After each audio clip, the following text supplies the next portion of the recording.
welcome to the lecture 9 of Software Design and Architecture. In our previous lecture, we have studied about interaction-oriented software architecture. The big advantage of these interaction-oriented software architecture is to enable the interactive system in an efficient manner.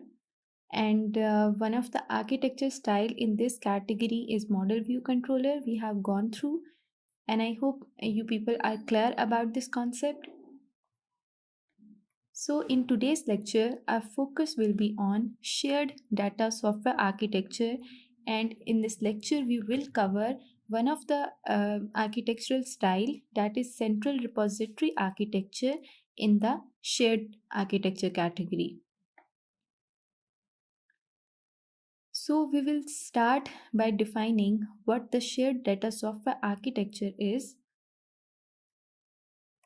As you can see on your slides, that data-centered software architecture is characterized by a centralized data store that is shared by all surrounding software components.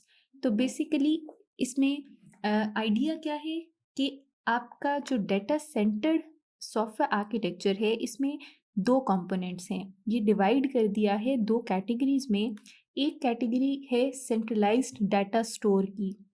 याद रखें, यहाँ पे बात हो रही है data store की, database की नहीं. तो डाटा स्टोर में आपकी फाइल भी हो सकती है, आपकी कोई डेटाबेस भी हो सकती है, या आपका डाटा वेयर हाउस भी रिसाइड कर सकता है. अब ये डाटा स्टोर किस चीज़ से सराउंड किया गया है? दूसरी कौन सा कंपोनेंट है? दूसरा कंपोनेंट है सॉफ्टवेयर कंपोनेंट्स. आपका जो डाटा स्टोर है उसको सराउंड कर रहे हैं कुछ सॉफ्टवेयर कंपोनेंट्स.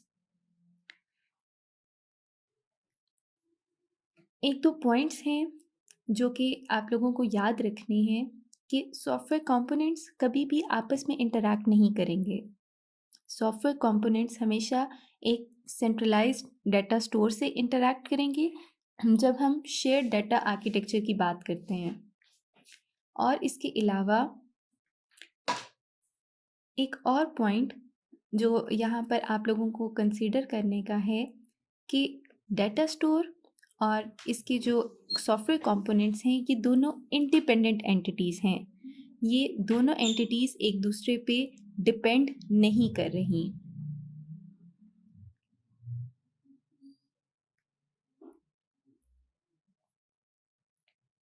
इसके अलावा एक और पॉइंट आप यहाँ पर देख सकते हैं, the connections between the data module and software components are implemented either by explicit method invocation और बाय इम्प्लिसिट मेथड इन्वोकेशन. अब जब हमारे पास दो सेपरेट एंटिटीज़ मौजूद हैं, एक एंटिटी है डाटा मॉड्यूल की और दूसरी एंटिटी है सॉफ्टवेयर कंपोनेंट्स की, तो हमें इन दोनों एंटिटीज़ के दरमियान एक कनेक्शन डेवलप करना है जिसके थ्रू ये आपस में कम्युनिकेट कर सकती हैं.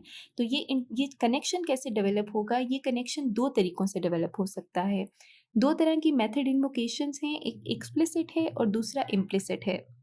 अब मैं आपको वन बाय वन बताऊंगी कि इम्प्लिसिट मेथड इन्वोकेशन से क्या मुराद है और एक्सप्लिसिट से क्या मुराद है. मेथड इन्वोकेशन किसी भी सिस्टम कॉल को कहा जाता है, किसी भी फंक्शन कॉल को कहा जाता है.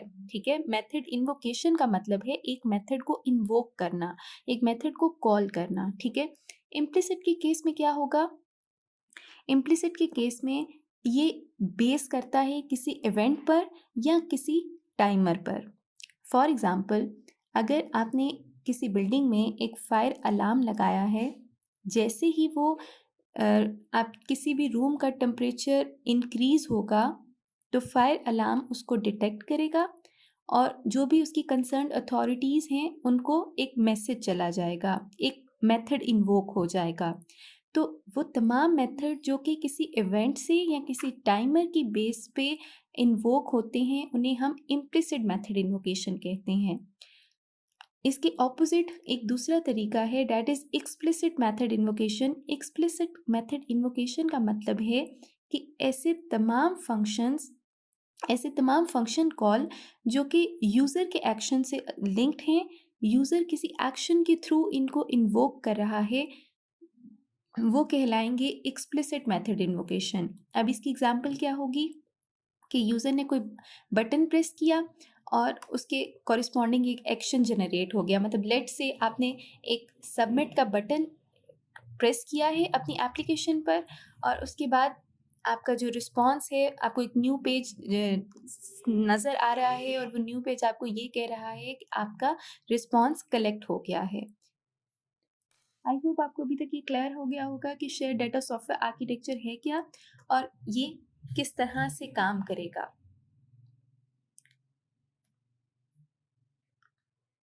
अब इस कॉन्सेप्ट के अंदर हमारे पास दो तरह की सेंट्रल कमांड्स हैं जो कि हमें नज़र आती हैं।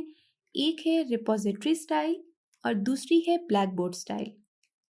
हम इन दोनों को डिस्कस करेंगे, लेकिन आज के लेक्चर पे हमारा फोकस रहेगा रिपोजिटरी स्टाइल पर।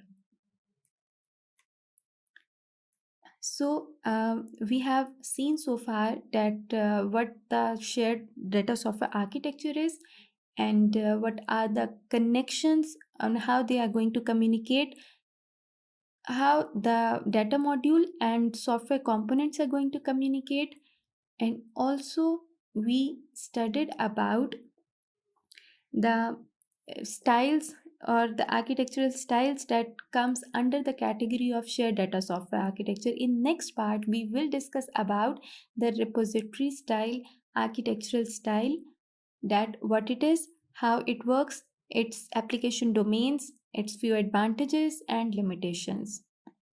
Thank you for listening.